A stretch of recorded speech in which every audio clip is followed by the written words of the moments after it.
What's going on, guys, and welcome to another podcast. Here we have got another new member of ours that's not actually been with us a week yet.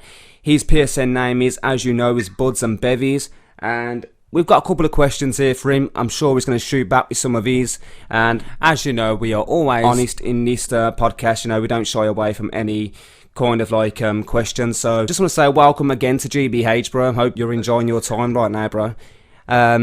Is there anything you want to say before we get this party started, lad?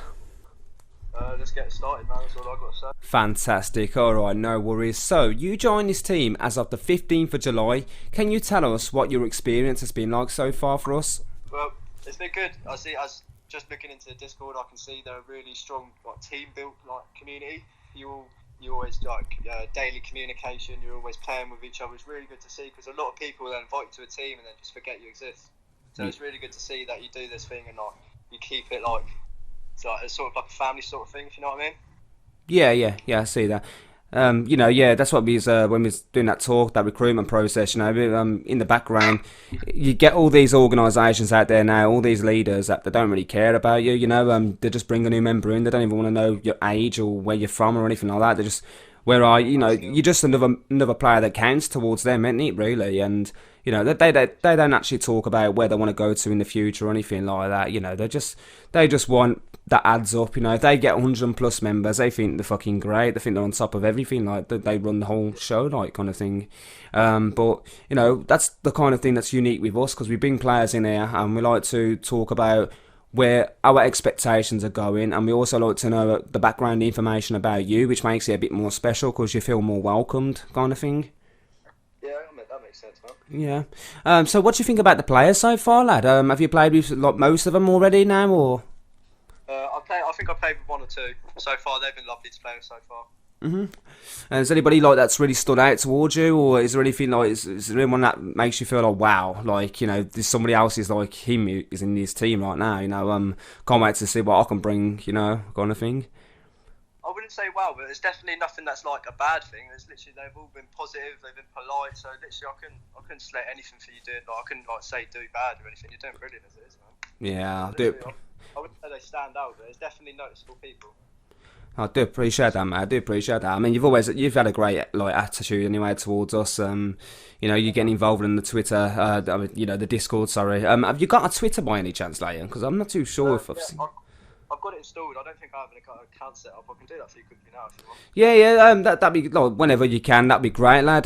We'll probably get this podcast sorted, get it out the way with, and you can get the Twitter all set up, and we can get following each other and the rest of the team, lads. Alright, fantastic, lad. So you've been in here since the July 15th, so no longer than a week right now, and already, like I say, mate, you're showing a great attitude towards the team. You're getting involved in the Discord. You're asking people when they're online. If anyone's playing. You just want to try and get yourself known.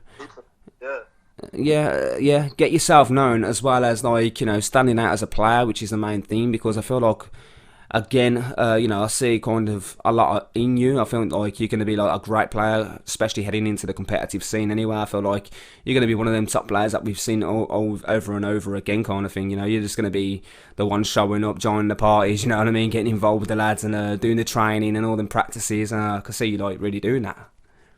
Yeah, man, like I said before, I'd 100% be down to happy and help whenever and wherever I can, especially with the competitive scene, because I'm quite a competitive player myself, so any chance I can get involved in there, I'll fucking be right on that. Yeah, definitely, mate. Yeah. So, what made you become a Call of Duty player, and what was the first game you ever played, and what did you enjoy the most out of them all, So, first game was a little over 11 years ago. That was Modern Warfare, the original Modern Warfare, my ever first Xbox 360. Oh, okay. Literally, I got introduced to that because my stepdad was playing it, and I literally just sat there and watched him play along. So I've always grown up with Call of Duty alongside. Yeah. So it's literally been my top game forever. So I wouldn't say that was the main reason as to why I came along, but literally it was just a big attraction for me at that age, I guess. Yeah, I think that's how most of us started out. You get your old man and you watch him play as a youngster, and you grow up and you feel like, if he was that good, I want to try and in a bit of a competition. I want to be better than my, better than my father at the game. You know what I mean? Because you've got bragging rights if you beat him in a 1v1. Yeah, they show off a lot, don't they, bro? Especially when you're youngster and then they give you the controller and they take a picture and all that kind of stuff. It's like, wait, like you look back and you think, yeah, okay, then I'll prove the points, then you can see how good I am, and then they're watching, and just like, I don't even want to play. Yeah, too good, way better than me. It's like they give you the remote, you've already got 3 nukes through them. They're like, how the fuck have you done that? I know, yeah, exactly. They're probably just asking, like, what's a nuke? Like, I haven't even had many myself, to be honest, mate. I mean, I must have had in my time since, playing from probably like almost the end of 2003 Call of Duty. I must have had about, I don't know, I'd say not many at all, less than 10, bro. Like, I know that for a fact, no more than 10 at all. But I don't understand how people do it. People just playing, yeah. That's what I was thinking. It's like I could easily get a 5 kill streak, yeah. But a 30 kill streak sometimes it's just such a ball ache. I don't get. Like, obviously, it's a challenge, yeah. But I don't see what makes it have that level of difficulty that most players just can't get hold of. But I see so many good, like high skilled players that I've never got a nuke before, and I'm like, really? But I see people that have like half the skill that they bring to the table, half like the game sense, like slapping nukes left, right, and centre. Yeah, that's definitely like me, mate. Yeah, I've had the same. I'm seeing quality players that, and then when they turn around and go, yeah, I ain't even got over a 2KD. Yeah, but they're the kind of players that just go into it whole, like put the whole heart out, and they don't back away. Like they don't back out from any kind of game mode. They're staying there to the end, whether it's a good game or bad game. Like when some people have a bad game, they're just like, oh, can't be bothered, should we leave?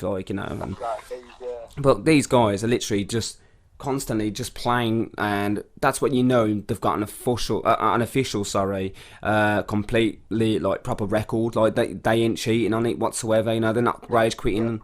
Remember back in the day when you could actually turn your PlayStation offline and back on, and that record wouldn't count, kind of thing. Oh my gosh, yeah, I do. That was like what, Black Ops 1 day? I think it was. I think it might have been Black Ops 1. Yeah. Yeah, Black Ops 1. That sort of era, mate. Black Ops 1 is still to this day my favourite Call of Duty, probably hands down. Yeah, I mean, bro. Yeah, so many different weapons and guns. Just the feel of it. So the Black Ops series, like each 1, 2, 4, it's all been different in their own kind of way and unique. Yeah. There's not been one. Go on, sorry. Yes, no, sorry, mate. You carry on. Yeah, sorry. I was more keener on the first 2 that dropped into the 3 and 4. Yeah. The whole futuristic sort of since like Advanced Warfare came out, Call of Duty went downhill when they was trying to bring out the future side of things. Yeah. Don't get me wrong, Black Ops 3 and 4 were brilliant games, but they'll never be as good as their predecessors, Black Ops 1 and Black Ops 2, obviously. Which is a shame because there was a lot of possibility for those games there, but they did flop quite hard. I see that, bro. The bit of the likes of like Advanced Warfare, where it was just like, I remember loading that game up for the first time, thinking, "Fucking hell, I'm jumping in the air!" Like I remember doing that on Modern Warfare 2, trying to get out of the map, and I was like a bit of a youngster, and I was trying, like, you know what I mean? I was just like, it was just weird, like especially climbing onto the walls and all that kind of stuff, like jumping from walls to walls, and especially the zombie maps and all that. It was just like, oh my god, the amount of times I fell off. Yeah, it brought a whole other meaning to movement, because obviously back before that you only had your dolphin dive and your slide, and no, you didn't even have a slide before Ghost, I don't believe. So yeah, you literally just had your dolphin dive, and obviously when you're changing like the jumping like dynamics, that's obviously going to change the way a game feels so mad, and it just did not work. I felt you had people running around double jumping with fucking shotguns and just slamming into bunny rabbits. Yeah, proper. Yeah, I remember the dolphin dives as well. Just straight in the air, the top of the stairs or something in any kind of multiplayer map, just jumping straight off there, and somebody would just put a claymore waiting for you to do it, and it's like bang, it's like, oh my god, it's like, fuck, you just people with their shotguns and their dual wield like B23Rs dolphin diving. Yeah, I know, I remember that as well. Yeah, it's weird. You go to the next card and you don't even remember any of the weapons. You have to think back really hard. It's like, it's absolutely, yeah. Got like all the classics like your MP7, your MP4. Like, do you remember the AM94? Oh yes, of course I do. Yeah. Obviously, I'm just trying to think of other. MP was really classic. Yeah, I used to love that. Oh, the MPs have been around since the first few Call of Duty. Yeah, it's like they know that they don't want to get rid of it. It's always been a good. I think one of the games, I think it was Black Ops 1, where it was a bit of like an AR and sub. Like you could just use them for kind of anything. Yeah. You could just stick with that the whole time, whether it's like any competitive wise kind of thing. Really have to worry about damage drop off and that sort of thing back then, did you? Nah, exactly. That's the thing. Yeah, a couple of shots and the guy's dead. He's lying on the ground, tongue sticking out. Yeah. Oh, okay. Dead. Yeah, proper man. So, okay, lad, let's go on to a bit more into this. So, have you had any experience in any other organisations or clans, and what were your expectations and experience in that time? So yeah, I have. Before I played Call of Duty, I was a big Rainbow Six player. I played that for a good few years, and Okay. I managed to IGL a couple of teams there and a couple Go 4 tournaments, which is like the competitive scene over on that game. It's all like, and obviously coming from Rainbow Six, a competitive team, which is obviously a lot different to a Call of Duty competitive team. I had a very like open mindset of what I was to expect, but so far I feel it's very similar. The way like the whole community is based, the whole teamwork and sort of thing like goes on, which is really good to see because it's not a big change for me. Yeah, yeah, I see that. Yeah, I've never played Rainbow. I suppose that's a bit more like I I don't see. know. Yeah, Go on, go on, sorry. I was just gonna say I think it's a bit more like more competitive, more different, if that's the right word to say. I feel like it's Oh yeah, it's a yeah, completely different box of fish, mate.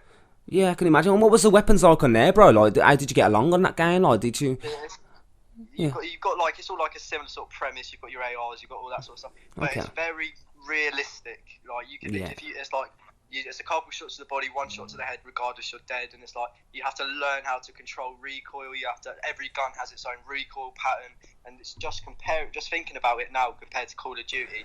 Every gun pretty much on Call of Duty, you pull down on your right analog, it's got no recoil. But I remember on Siege, if you use the wrong attachment on one gun, it could literally be the difference between shooting the ceiling or shooting them in the head. Yeah. I So see. also the competitive scene on Siege, I thought Call of Duty was toxic. If you think Call of Duty is toxic, you've got another thing coming if you ever play Siege, mate. Yeah. Yeah. Honestly, Yeah. you got some of the saltiest, most toxic, hateful people in that game. And I can say that game did make me very toxic for a while. Yeah. It's like Yeah. a curse, almost like a disease sort of thing. Mm, It just mm. infects and you're fucked. Yeah, too right, mate. Yeah, especially like letting your teammates down. I could just imagine me now, right? Just downloading it, Oh, playing a game, and you're getting someone screaming at me, sending messages. You know, fucking die, yeah. prodigy, or something. Or saying, or what they like to say really when something goes like that is a message to me saying, "Why don't you support the devil?" Even though the number's actually 777, not 666, so that's a bit wrong. But yeah, you could just imagine what the numbers, will, what the messages will be like. Yeah. I can just imagine that everyone's on the same kind of wavelength, and everyone's just like, if this player's not good, I'm going to send him a message because he's shit, and that will probably be me. So Normally, it's not the messages in Siege, it's the team killing that's the biggest problem. Because obviously, yeah, it's yeah, not like Call of Duty. You can choose between core and hardcore. It's always on. Team damage is always there, regardless. yeah, And the amount of times I've spawned into games, whether it be ranked or just a casual, it could be my one game of diamond, and I'm still quite likely to get team killed. yeah, yeah. I can see, yeah. You just need That to, that, that was yeah. the big downfall there with that game, I find. Yeah, yeah, too right. I think like you just have to have the right kind of members around you, don't you, bro? Right kind of strategy. Yeah, if you've got a solid five man, that game, and then if you're good at that game, because obviously some games you can be not the best at and still enjoy, but this game you have to have like that level of skill to be able to enjoy. And if you've got like a solid five man and you've got good skill, that game is honestly probably one of the best games I've played. Yeah, and you need to keep up with them because if not, obviously they're going to leave you behind, But Yeah, I could just imagine, what the guns are like, what everything. I'm gonna have to watch a couple of YouTube videos on there because I've always known the game, but I've just never been able to go back and double check it and have a little, get more into it and all that kind of stuff. it's the way they like when the game first came out. I think it was like 4 years ago now, 3 years ago. Because what they're doing, with like GTA and World of Warcraft, they're not going to release a new game. They're just going to keep adding Yeah, to it, that yeah, sort of thing. So they keep doing that. And when the game, looking at the game starting off and where it is now, honestly, you can see how much it's improved. Like if you watch a Season 1 Pro League game, and then yeah. watch like last season's Pro League, you'll honestly be astounded with how you wouldn't think it's the same game. I could see that, yeah. And it just makes, Honestly, if you've got it there, it's well worth a try. oh yeah, definitely. It's one of them, and if you like I say, you need a strategy to play that game, and obviously if you haven't got a plan A, go to plan B. If not, you might as well just go all the way down to the alphabet, find something that Oh, yeah, works. the strats you have to remember for a Go 4, it's literally, honestly, like mind-boggling. I wasn't very good at school remembering shit, but somehow I managed to remember every strat, Yeah. every little nook and cranny that we had to remember. I just wish I had the same ability for learning. Yeah, I know. Yeah, that's the thing. Yeah, it all comes down to that, doesn't it, bro? At the end of the day. Yeah. All right, lad. No worries. So Okay, so let's talk about your positioning, bro. So what position like do you play on Modern Warfare right now? And are you a sub, flex, AR, or like what suits you most? Yeah, really, honestly, I know I have a very, very aggressive playstyle, so I'm sort of a fragger. I don't know if you know what that term means. It's just literally someone who goes out and gets all the kills, pretty much. Because Okay. I don't like sitting around doing nothing. I like running out, going and like doing stuff. So I'd say Yeah. a very aggressive SMG sort of person, but I can fit like flex to suit any role. Yeah, yeah. With it's literally because it's basically the whole premise of Siege is it's a big game of search and destroy. So obviously you have to learn to attack and to defend, which is very useful in a way, so you can like change and adapt with how you play. So I guess I can really suit any role needed, but that's my personal favourite, be the aggressive cunt that's going around shooting everyone in the back of the head. Yeah, yeah. And I can just imagine you got that from Siege as well. It's I mean I'm surprised. I know that you probably die a lot more quicker on that game because obviously the way things are like, but it's a completely different COD. Your COD might look up to you a bit more easier than playing that game. Do you know what I mean? So when I was looking at the recruitment for what you posted, I thought, I want to get this player in because I've obviously heard from a couple of people how hard that game can be and how realistic it is, like he says. And I feel like, obviously, with your experience coming from that, and like I say, you've always played COD since a young age as well. Feels like you're just a strong player. I just see you as a very, very strong player, like something like major to offer. I feel like you're gonna do well here. Even like if we needed to promote you into any kind of role, I feel like you'd be able to do it because I just feel like there's no like break in the heart, if you know what I mean. I feel like you just got a full heart. And I feel like you're gonna go through it all, and you're not gonna have any kind of worry about it. No, not at all, man. Because obviously gaming is one of my because obviously I've been with it for such a young age. It's obviously one of my biggest passions to do. Like today, I've literally stayed in. I've chilled with my girlfriend and just played games like with her for like a lot of the day.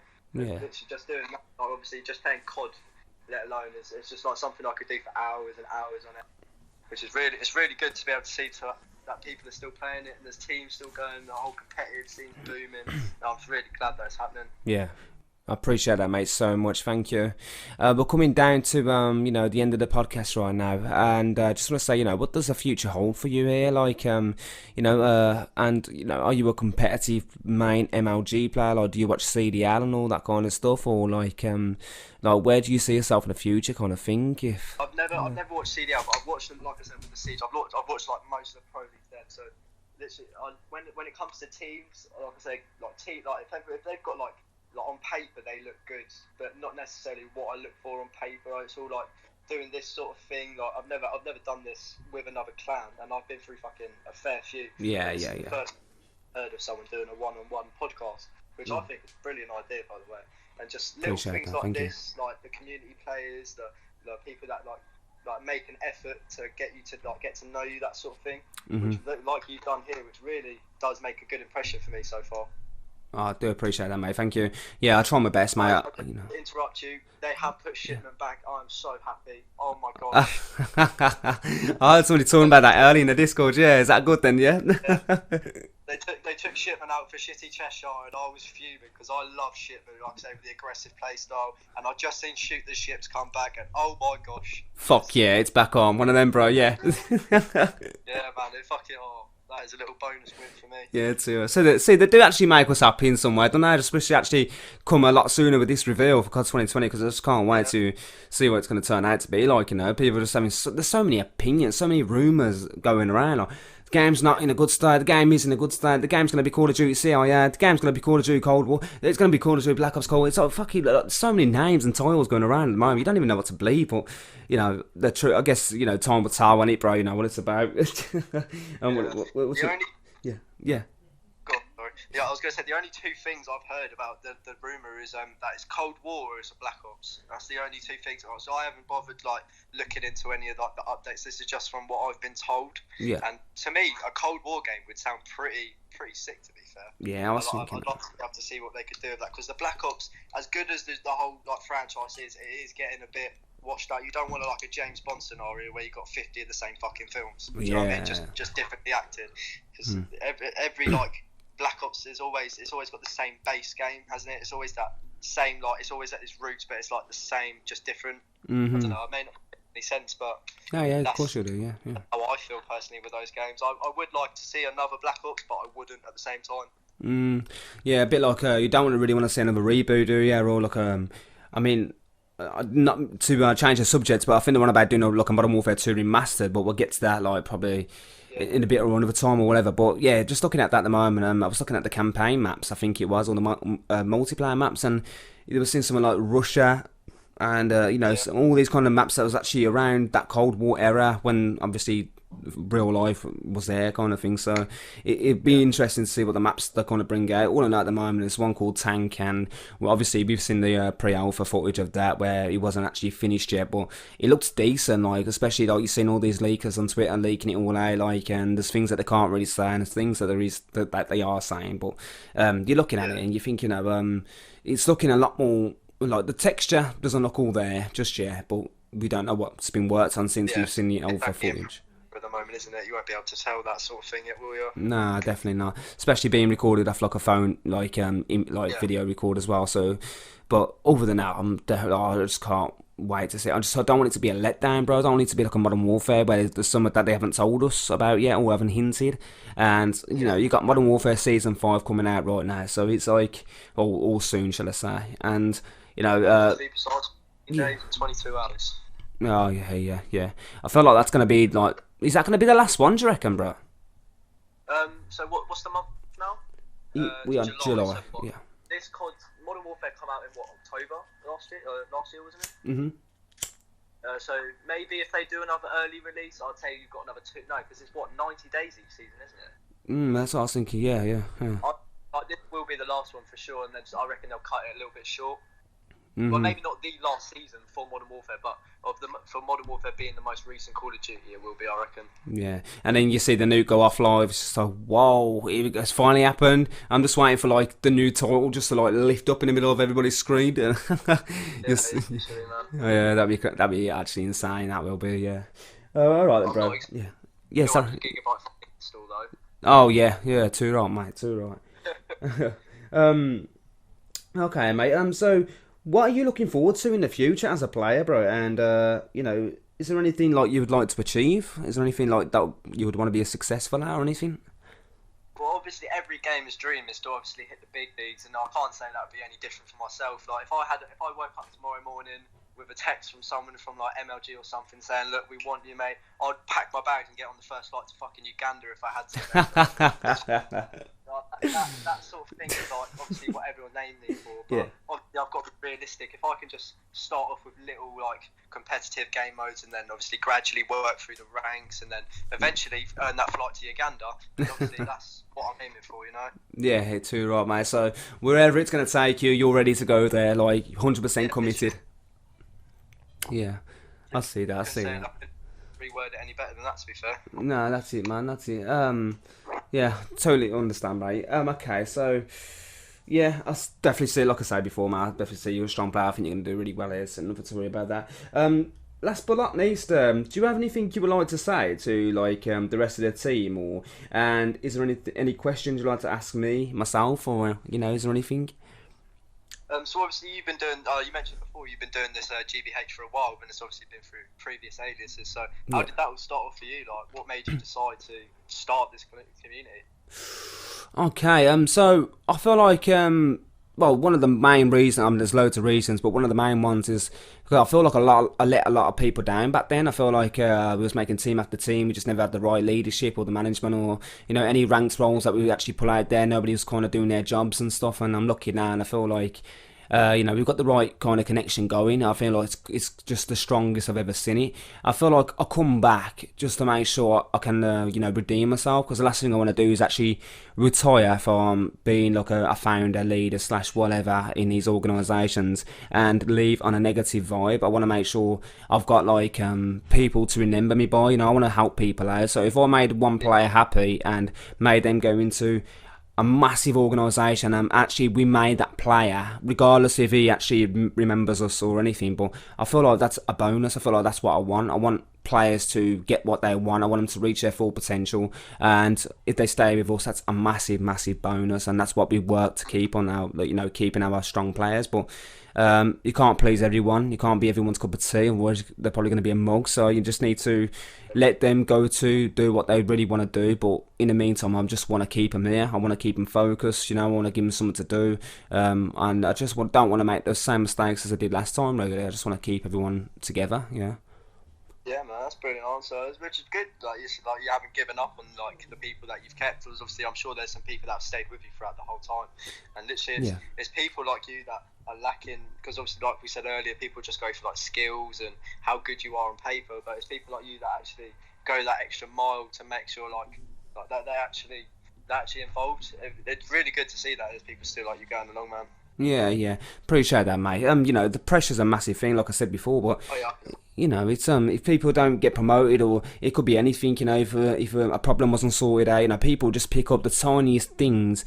And the worst thing is, I actually have a player that just picks out one bad thing because they want to see that kind of team do bad. So if there's an argument, you'll see everyone online, and you know what I mean, they just want to I don't know, go on to look at a mad rant. But it's if you got something to say, just you'd be better off just getting it out there, get it out your system, tell us, and we'll work on it. But just holding it in, which is another thing I mentioned, is just no good, especially for managers, because we can't read people's minds, obviously. So we need to make sure that we know exactly what's wrong with you in order for us to fix the problem and also fix yourself and fix your well-being in the team. Yeah, which is good, because obviously when people have if in the Discord, say I had a problem with someone, I wouldn't openly post it on the Discord. I'd message them personally and sort the quarrel out. But literally, so many people nowadays just look for problems and try to cause arguments because they just think, oh, it's over mic, I don't know who they are, it's not fucking no skin off my nose. But they don't realise it's like a ripple effect almost. So, I could have a problem with one guy, and then another guy's going to have a problem with me from the Discord, and next thing you know, it's a shambles, and people don't see that really. Yeah, they don't. Cause arguments. Exactly, that's all it does, mate. It just cause the whole team to fail. Like they say, you work for a manager, and if they like the manager, they're going to perform under you. And if they don't, you're going to have a lot of problems. So it's all about being respected. And if you can't give the members that respect, and they can't respect each other, nothing's going to work in order for the plan to work. So yeah, everyone's just got to get along with each other at the end of the day. And it's like I say, you can't get along with everyone, but just try. And if you don't know what that player, all they can do is just try. And if you don't like them, you don't have to make a problem for them. Just mute them if it's that bad. Yeah, exactly. Even if it's people hate people or dislike people after 3 to 4 days. I mean, we haven't had that in here. Touch wood. And I'm touching it right now.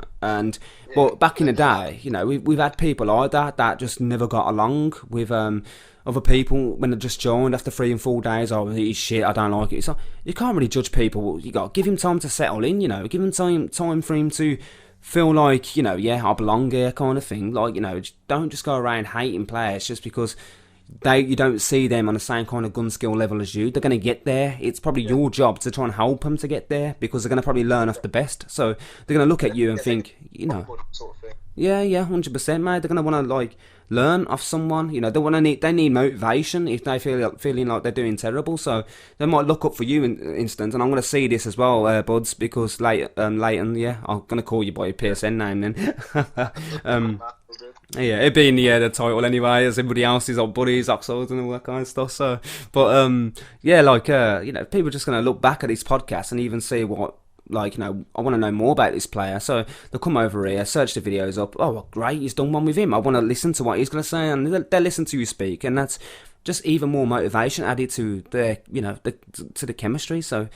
It just works. It all works together. It's like a big, massive cycle that goes around, and it's like a big wheel that's spinning around, and each one of the chairs have got success on it. So, with the skill thing, I've got friends that I play with on PlayStation in real life that aren't I wouldn't say they're better than me, but I wouldn't say they're bad at the same time. But just because they haven't got that gun skill, that sort of thing, it would never veer me away from playing with them. I'd much rather play with someone who goes 0 and 15 every fucking game than some toxic little cunt that just got top frags every game. Do you know what I mean? Yeah. Someone who calls me shit because I got less kills than them. It's just not the people I'd rather play with. So exactly, I'd always rather play with someone who's got less skill but a nicer person. Yeah, it's teamwork, and bro. At the end of the day, team ethic, man. It's all you got. It's all you got. If you ain't got that, and you ain't got a strategy or a plan, you know, that no one's going to do, no one's going to perform. You're just going to go into a clan war or any kind of multiplayer game, especially when it drops, you know, and you're just going to get your ass handed to you. So it's better just to work together, get to know your members inside out, you know. Hopefully we'll get to them LAN events where we can all meet up and stuff like that, and, you know, we can get them merchandise all sorted. But that's the thing about, like, because Oxide actually mentioned about doing the, you know, the clan merchandise, but we want to make sure we got them loyal players there, because we don't just want to give it to anyone and then find out that they've just left, do you know what I mean? Probably burn a hoodie and might take a video and send it us, you know what I mean? So it'd be fucking heartbreaking. Isn't it? I'd be fucking crying, mate, yeah, so... you know.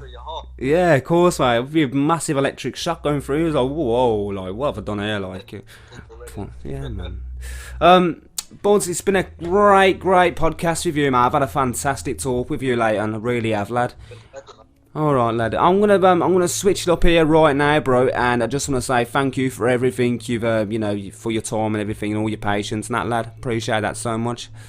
Perfectly fine, man. Cheers for having me. No worries, man. You're welcome. I'll let you carry on doing what you've got to do, and I will catch you soon later on, buddy. All right. All right, man. I'll speak to you soon. All right. Speak to you soon, lad. Take care. See you later. Bye bye.